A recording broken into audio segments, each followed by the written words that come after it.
ప్రభునందు ప్రియులైన మీకందరికీ యేసుక్రీస్తు ప్రభువారి నామంలో శుభవందనాలు తెలియజేస్తూ ఉన్నాం.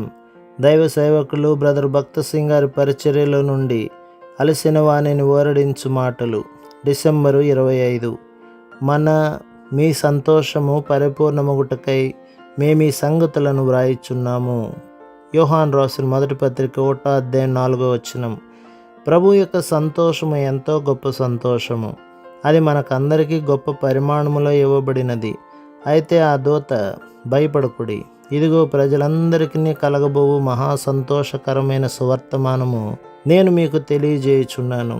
దావీదు పట్టణమందు నేడు రక్షకుడు మీ కొరకు పుట్టి ఉన్నాడు. ఈయన ప్రభు అయిన క్రీస్తు.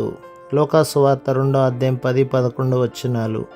ఈ సందేశము యేసుక్రీస్తు ప్రభు జన్మించిన సమయంలో లోకమునకు దూతల ద్వారా తీసుకొని రాబడినది. మనకు ఇట్టి గొప్ప సంతోషమును ఇచ్చు నిమిత్తము యేసుక్రీస్తు ప్రభు ఈ లోకమునకు వచ్చెను. ఈ సంతోషము పరసంబంధమైనది మరియు కేవలము పరలోకము నుండి వచ్చును.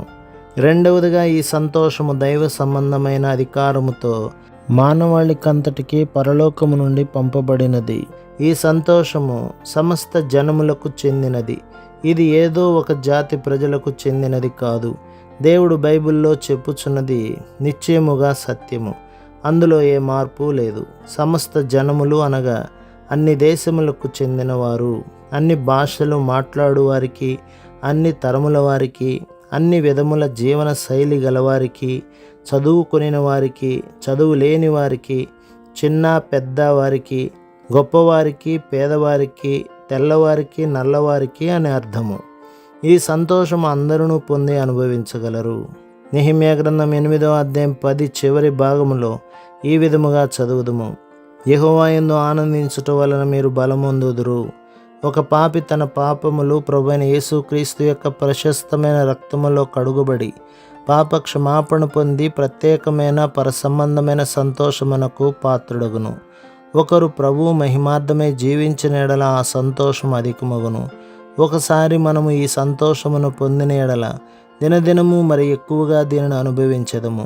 లేఖన భాగములో ఈ రీతిగా వ్రాయబడినది: ఇది వరకు తమ కొరకు ఏమీ సిద్ధము చేసుకొనని వారికి వంతులు పంపించుడి.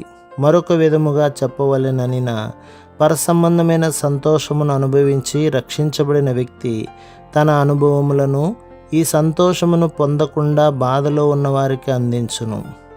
అనగా పరసంబంధమైన సంతోషమును పొందిన వారు బాధలో దుఃఖములో ఉండి సంతోషము లేని వారితో ఈ సంతోషమును పంచుకొనగలరు. యెహోవా యందలి ఈ ఆనందము ప్రతి పాపము, ప్రతి శోధనపై మనకు జయమునిచ్చును. ప్రభు మిమ్మును, మీ కుటుంబమును, మీ సంఘమును దీవించి ఆశీర్వదించునుగాక. ఆమెన్.